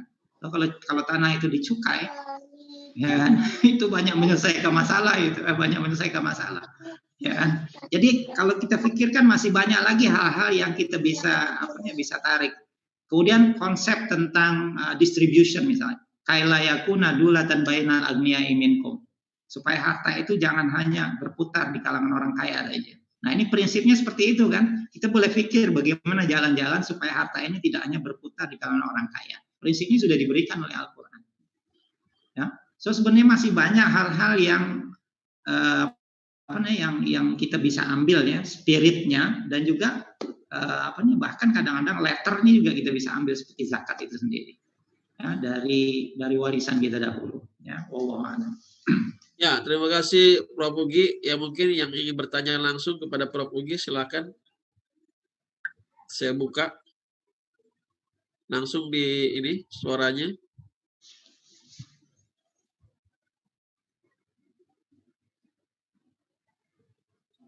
Tidak ada? Izin Mas Ya, Nurrizal. ya silakan. Saya Huri dari Padang. Ya, silakan Ya. Pak Huri. Sedikit Prof Ugi, terima kasih penjelasannya luar biasa Prof.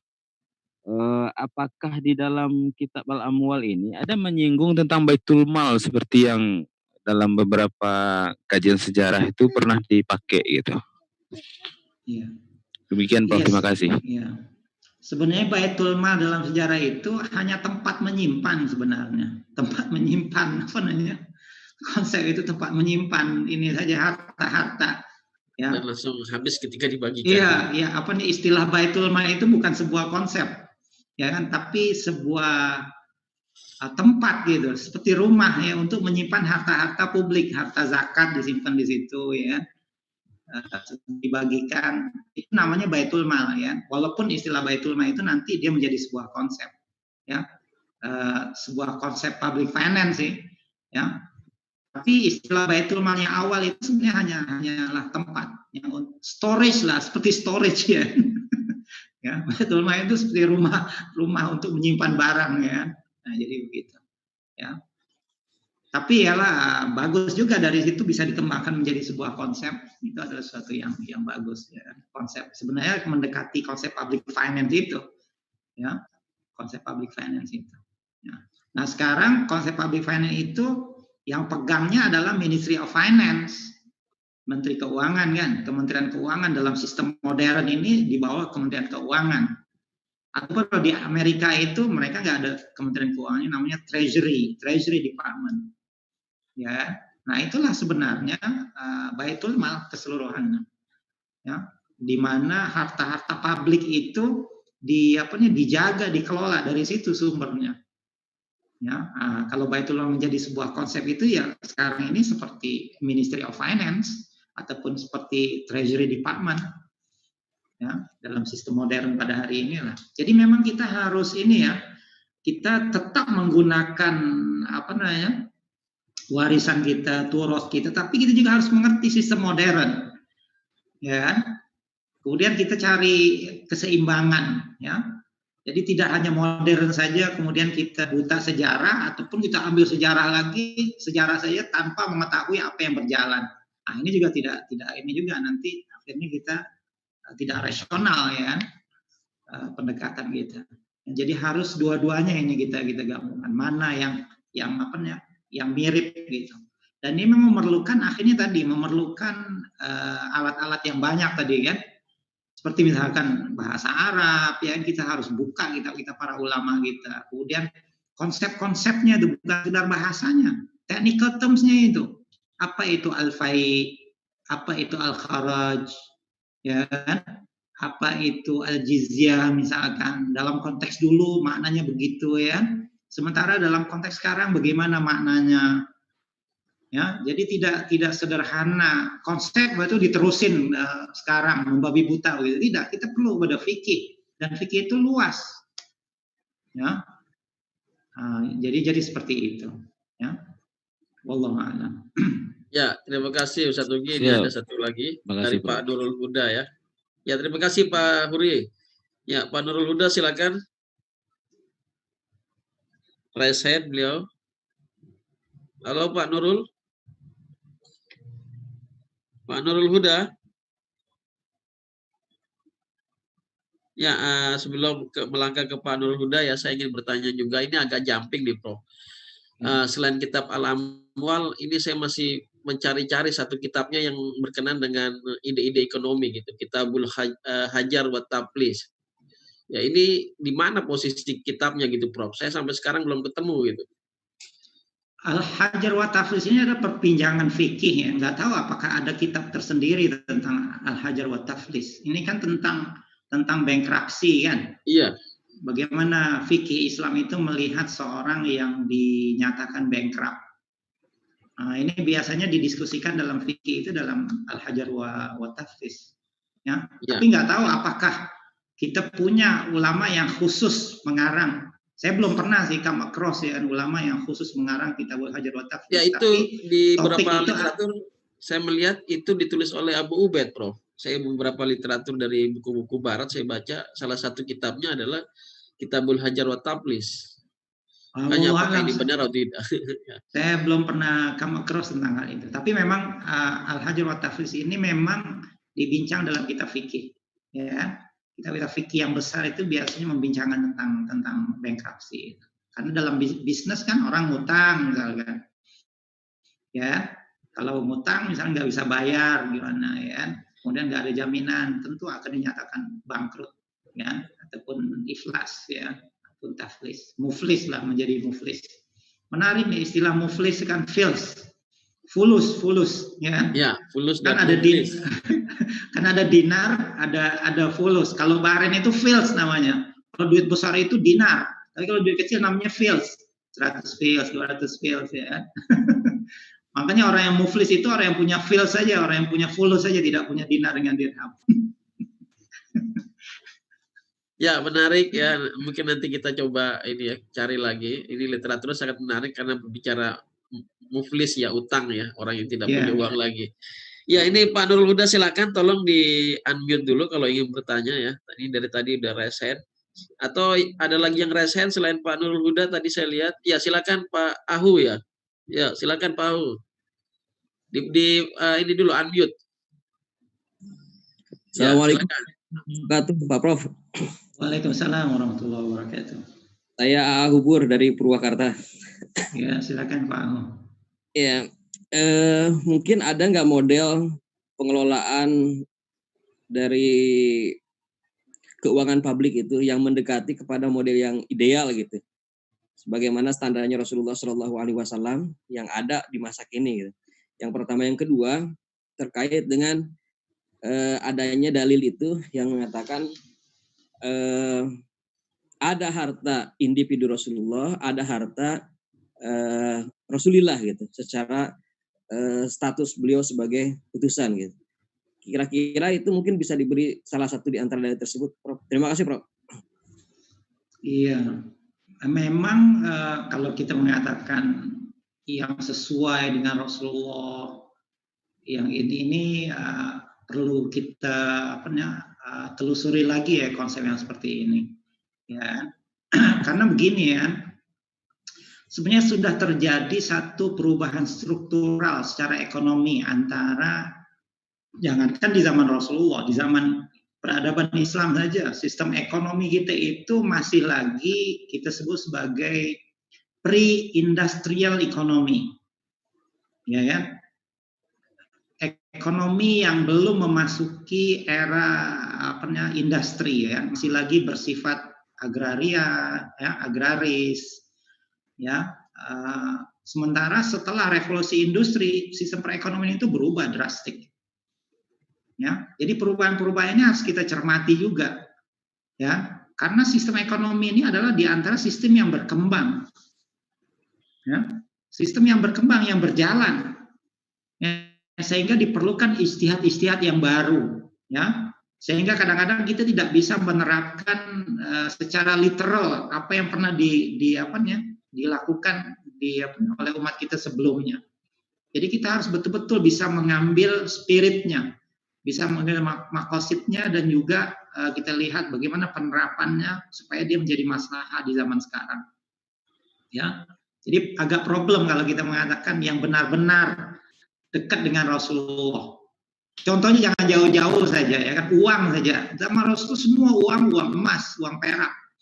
Sekarang mana ada lagi uang emas dengan uang perak? Ya, semua uang kita uang kertas semua. Kemudian apakah kita harus mengatakan uang kertas kita sekarang uang haram semua, ya, orang yang tidak syar'i? Wah, kacau nanti ya kan. Kalau uang kertas kita tidak syar'i, nanti mahar kita juga tidak syar'i. bisa batal itu. Kalau mahar kita tidak syar'i, perkawinan kita tidak syar'i, anak kita anak haram semua. Wah, kacau itu ya. Logika seperti itu kacau. Ya, bayangkan sama Rasulullah emas semuanya. Sekarang kita tidak lagi emas, sudah ada satu perubahan yang berbeda. Nah, tapi karena kita belajar ekonomi dan kita belajar syariah, apa sih esensi uang itu? Ya kan? Apakah uang itu materinya? Nanti kita mungkin bisa juga bahas ya tentang uang ini kalau kita mau ya. Apakah materinya ya kan? Ataukah fungsinya uang itu ya? Sehingga kadang-kadang teman-teman kita yang semangat kembali ke dinar dan sebagainya ini kan sampai keterlaluan menyatakan uang fiat ini haram, ya kan? Nah, itu bagi saya sudah eksesif ya. Nah, ini harus disertai dengan fikih juga yang mendalam ya. Jadi selain kita kembali ke turos, kembali kepada nas, kita juga harus paham tentang fikih, kita juga harus paham tentang ilmu modern ya. Jadi kita ambil spiritnya ya. Jadi seperti itu. Nah, kemudian yang kedua tentang tadi itu, bagi saya tidak ada harta pribadi Rasulullah. Semua harta Rasulullah itu harta dinas. Ya. Semua harta Rasulullah selagi Rasulullah hidup, beliau baginda boleh menggunakan, tapi begitu wafat aja, kelas. Harta itu tidak jadi warisan. Tidak diwariskan kepada anaknya, tidak diwariskan kepada istrinya, tidak diwariskan kepada ahli keluarga yang lain. Semua jadi milik negara. Ya, nah dari situlah timbul istilah public finance, ya. Jadi bagi saya, wallahu alam ya, tidak ada harta milik Rasulullah yang pribadi. Ya, semua milik Rasulullah itu adalah harta dinas. Itu yang saya sebut sebagai prophetic income tadi. Ya, jadi dia income sebagai prophet, ya, sebagai pembawa risalah. Ya, begitu. Wallahu alam. Ya, terima kasih Ustadz Ugi ya. Kita akan sepakati dulu. Ini nanti kita akan berhenti ya, di jam 9.30 waktu Indonesia Barat ya. Jadi masih ada sekitar 19 menit lagi ya. Ini dari tadi pertanyaan dari Pak Nurul Huda ya. Tadi sebenarnya beliau ingin bertanya tapi ada problem. Ya, pertanyaannya seperti ini Ustadz Ugi. Apa relasi dari keuangan publiknya Imam Abu Yusuf dan Abu Ubaid? Apakah ada relasi atau hubungan di antara keduanya? Mungkin kita bisa membandingkan kitabnya saja ya. Kalau saya belum mengkaji tentang konsep public finance Abu Yusuf secara mendalam, saya hanya mengkaji Abu Ubaid saja. Tapi sempat membuat perbandingan ya dengan Kitabul Kharaj Abu Yusuf. Kitabul Kharaj itu banyak menekankan kepada pajak, khususnya pajak tanah, dan sedikit membincangkan tentang zakat. Ya, ada perbincangan tentang zakat di situ ya dalam Kitabul Kharaj Abu Yusuf itu ya, tetapi sangat sedikit. Sementara zakat dalam Abu Ubaid itu 40% Kitabul Amwal itu zakat, 60% itu kait dengan khumus. Jadi proporsi zakat itu sangat sentral di dalam pemikiran public finance Abu Ubaid ya. Itu satu.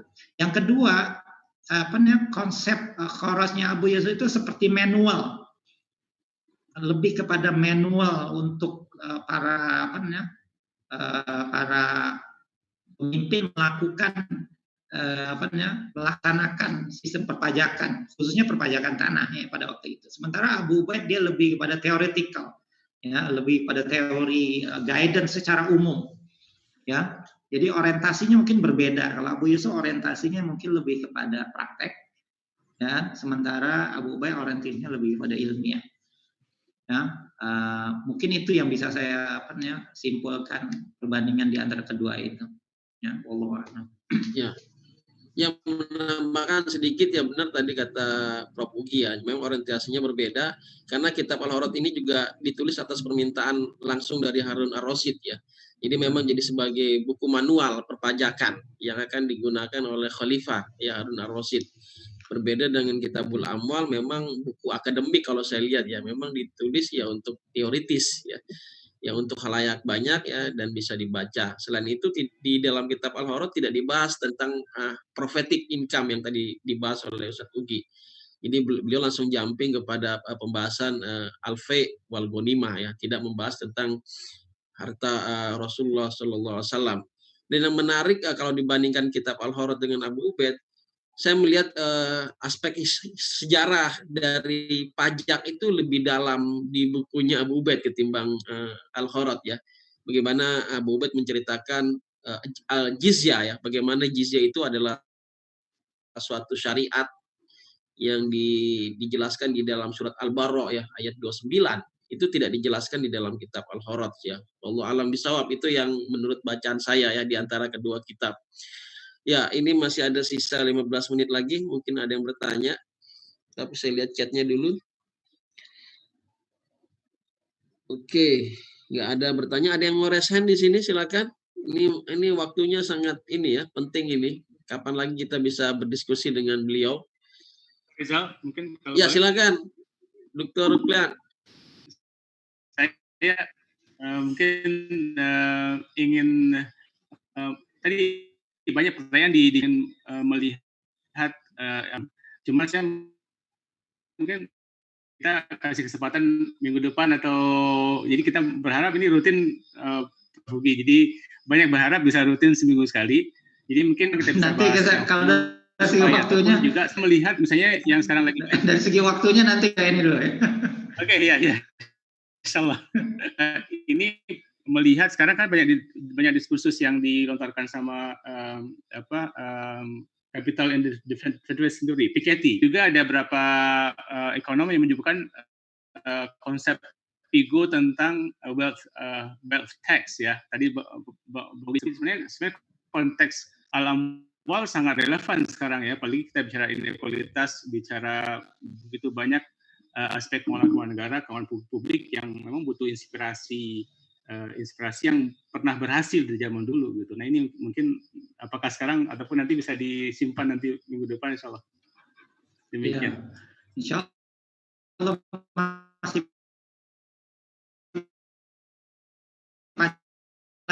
lagi nih saya. Ya, kita masih panjang. Ya,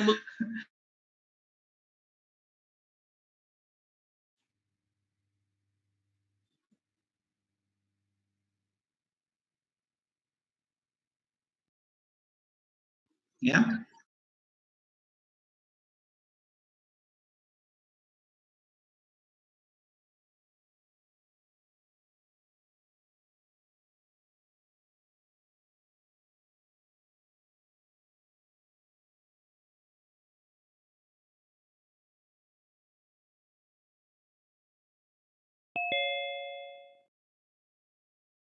Walaupun namanya itu Kitabul Amwal,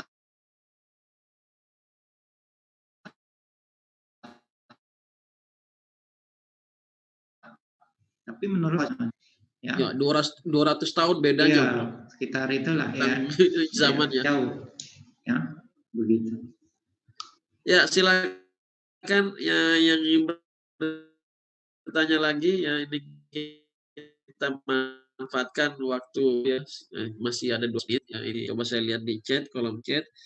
Nah, ini ada pertanyaan dari Bu Sulistiawati dari UNER ya. Salam Prof, adakah Abu Ubaid juga menjadikan fungsi wakaf secara lugas dalam pembahasan 40% zakatnya?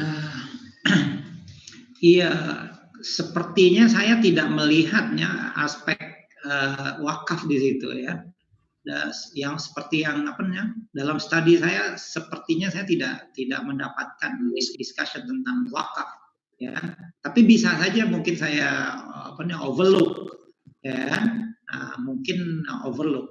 Tapi wakaf memang punya sejarah yang tersendiri ya di dalam tradisi ekonomi Islam ya, khususnya di zaman di zaman Ottoman. Nah, wakaf ini menjadi relevan kalau kita melihat Utsmaniyah dalam dinasti Utsmaniyah ya, sehingga timbul cash wakaf di situ ya. Mungkin di zaman Abbasiyah ataupun mungkin dari pelaksanaan ya itu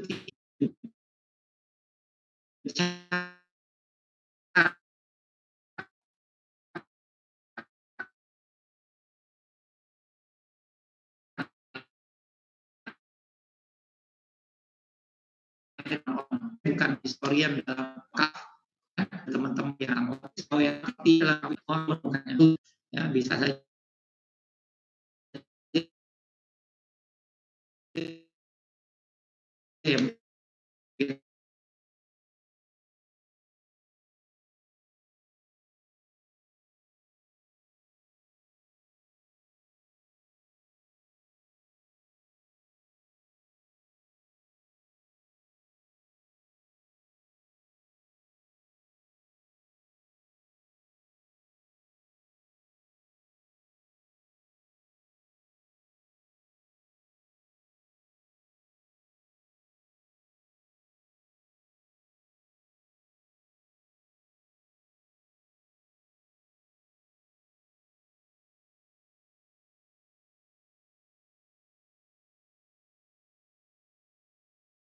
Bung Ubaid ingin merelate-nya dengan public policy, karena beliau memang menceritakan sejarah ya bagaimana pemerintahan Rasul, kemudian beliau juga Umar ya, kemudian Utsman sebagai kepala pemerintahan. Nah, jadi menarik nanti kalau kita bisa salikan kira-kira substansi public policy apa yang diambil oleh pemerintah waktu itu untuk mengatur urusan-urusan public finance. Nah, kemudian kalau kita relatekan kembali sekarang, nah itu juga mungkin bisa kita kontekstualisasi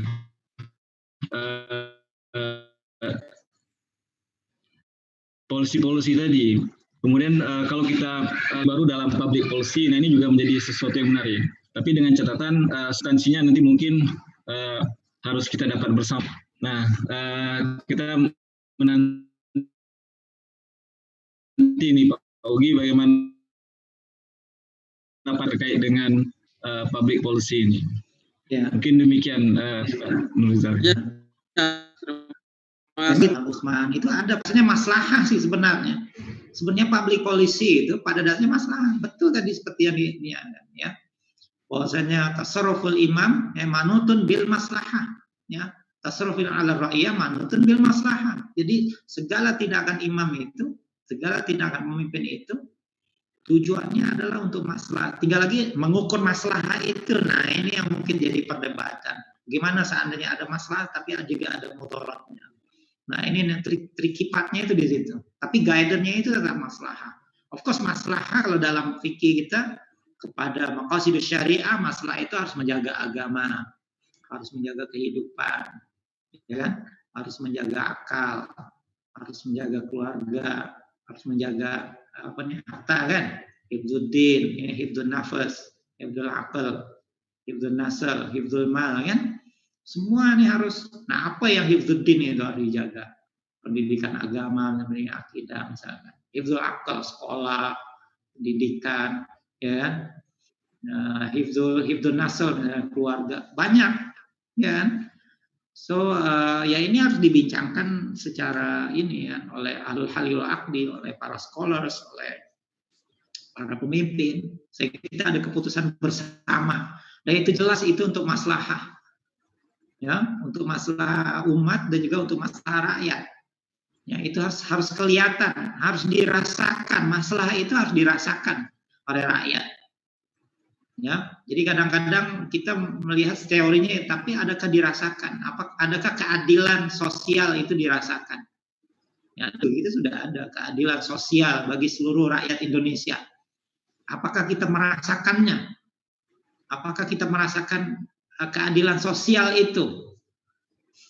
Keadilan itu harus dirasakan, ya, bukan hanya diteoretikan, tapi harus. Ya, jadi itu harus inilah ya. Memang public policy, public finance ini adalah di antara yang luas ya. Makanya ada public studies kan, ada public finance, bahkan dalam kesehatan pun ada public health ya kan. Sekarang seperti COVID sekarang ini diperlukan public health ya, kesehatan publik. Jadi publik ini menjadi penting ya sekarang ini. Ya. Nah, ini sama-sama lah Dr. Hafaz ya, kita ya sama-sama kita berusaha yang semampu kita lah ya, insyaallah. Ya, terima kasih Prof. Ugi ya. Ini sudah menunjukkan jam 9.28 ya. Saya rasa diskusi yang sangat menarik dan sangat menggugah ya. Dan banyak sekali yang ingin bergabung ya, tapi jumlah maksimum dari Zoom meeting room ini hanya 100 partisipan ya. Jadi sebagian melihat di YouTube ya. Jadi ini saya harap ini bisa berlanjut lagi ya, karena memang atensi ya dan interest partisipan untuk mempelajari pemikiran ya dari para ulama-ulama terdahulu itu masih sangat dinanti. Ya, terakhir mungkin ada closing statement dari Prof. Ugi. Ya, apa namanya? Saya juga terima kasih nih kepada teman-teman yang antusias ya, apa namanya, mendengar ya diskusi kita ya. Tugas kita masih lagi banyak, masih lagi panjang. Kita jangan berhenti untuk belajar ya. Jadi menuntut ilmu itu adalah wajib ya kan, walaupun kita belum bisa mengamalkannya. Ya, karena apa? Karena apa yang kita ingin bangun ini besar. Ya, kita ingin membangun kembali peradaban dan ini sangat besar. Ya, seperti mana kalau kita ingin membangun sebuah bangunan yang besar dan tinggi, maka kita harus punya fondasi yang dalam juga. Jadi kalau bangunan itu tinggi dan besar, maka fondasinya juga harus dalam. Ya, kita tidak boleh mengatakan membangun fondasi itu sebagai hal yang sia-sia. Walaupun ya bangunan itu belum kelihatan lagi. Begitulah dengan ilmu dan amal. Ya. Karena usaha kita adalah besar, amal kita adalah besar, maka dia perlu kepada ilmu yang besar juga, ilmu yang dalam juga. Oleh sebab itu belajar itu adalah sebahagian daripada amal kita. Menuntut ilmu adalah sebahagian dari amal kita. Walaupun orang mengatakan ngomong aja teori aja nggak kenapa ya, kita belajar. Insya Allah satu saat ilmu kita kalau itu memang ilmu yang berguna ya, dia akan bermanfaat juga. Nah, jadi pesan saya adalah mari kita teruskan belajar menuntut ilmu ya, walaupun mungkin ilmu kita belum bisa diamalkan ya, tidak apa, asalkan ilmu itu benar ya, kita terus ya. Jadi itu pesan saya ya, wallahu alam. Aqulu qouli hadza wa astaghfirullahaladzim wa lakum. Wassalamualaikum warahmatullahi wabarakatuh. Waalaikumsalam warahmatullahi wabarakatuh. Ya, terima kasih penyampaian dari Ustadz Ugi. Insya Allah kita akan mengadakan lagi ya. Insya Allah ya, Pak Ketua ya, Dr. Ruklian. Insya Allah. Ya, saya akan menyampaikan di sesi akhir ini sebagaimana pendapat dari Imam Malik ya, al-ilmu yu'ta wala ya'ti, datangilah majelis-majelis ilmu ya. Sesungguhnya ini majelis ilmu yang sangat penting. Majelis yang menjembatani ya, khazanah ya, turos ya, yang telah dikembangkan oleh para ulama yang hari ini kita bahas adalah Abu Ubaid. Dan kita telah mendengar apa yang telah dijelaskan oleh Prof. Ugi ya, bagaimana sampai sanadnya ke beliau. Ini saya sangat bagaimana gitu ya, saya sampai mengkaji Ibnu Sina tidak ada sanadnya gitu loh. Ini takut gak berkah gitu ya. Ya Allah alam salam. Ya, oke, mari kita tutup ya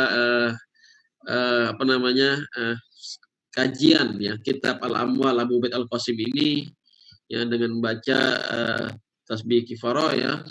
Subhanakallahumma bihamdik, asyhadu an la ilaha illa anta, astaghfiruka wa atubu ilaik. Syukran wabillahi taufiq wal hidayah. Assalamualaikum warahmatullahi wabarakatuh. Waalaikumsalam warahmatullahi wabarakatuh. Mantap. Terima kasih. Mohon maaf ya bagi yang tidak bisa dijawab pertanyaannya ya.